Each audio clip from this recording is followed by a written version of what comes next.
Doctor, we've talked about inflammation being a root cause of actually many different things. Where does that start from? What causes inflammation that in turn leads to many other conditions? Life causes inflammation. I mean, it does, right? The second law of thermodynamics is everything dissolves and decays. And that's a law of physics. It's the second law of thermodynamics. Mountains turn to dust, iron turns to rust. Everything decays all of the time. The same thing is happening in the human body. Interestingly enough, the human body has a police department, which is the immune system. It also has a fire department, which nobody talks about, which is the body's ability to put out the fires of inflammation, which are a normal part of life. So for instance, you walk down the street and you breathe in carbon monoxide from an automobile exhaust. Carbon monoxide goes into the body and creates the formation of something in the body called a free radical. A free radical is an oxygen atom that's lost an electron. And an oxygen atom that's lost an electron will stick to anything. It's like metabolic Velcro.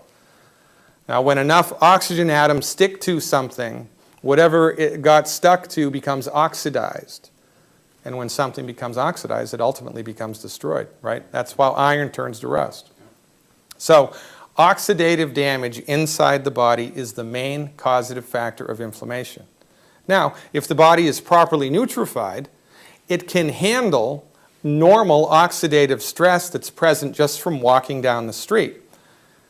But if the body is not nutrified, you know, it's like the hook and ladder truck showing up at the house that's on fire, and it hooks the hose up to the hydrant, but there's no water in the hydrant. Well, if there's no water, you can't put the fire out.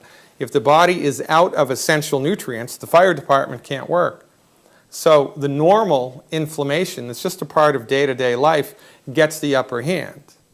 So there's two things that are necessary in this domain, in this regard, right? We have to support the fire department of the body. And we do that with 90 essential nutrients, especially selenium. Selenium is extremely important. And the whole concept of nutritive antioxidants, right?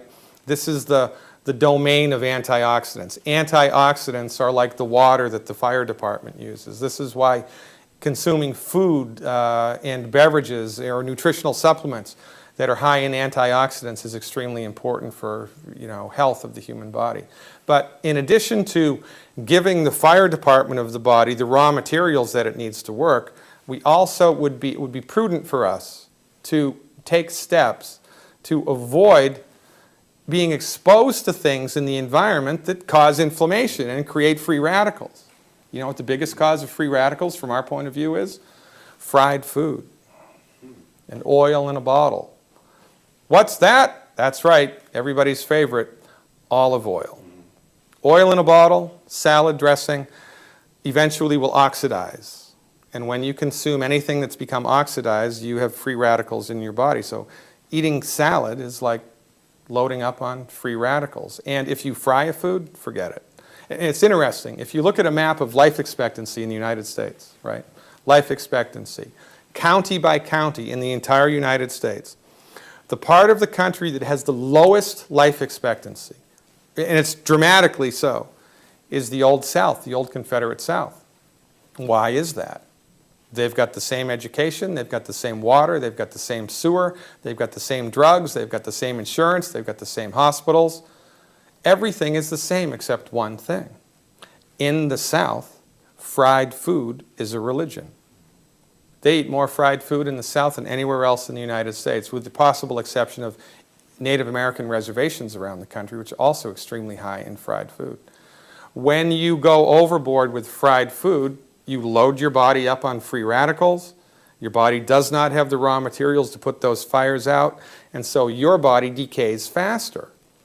This is why people that live in the Confederate South have the lowest life expectancies of anybody in the U.S., and nobody is talking about it except us.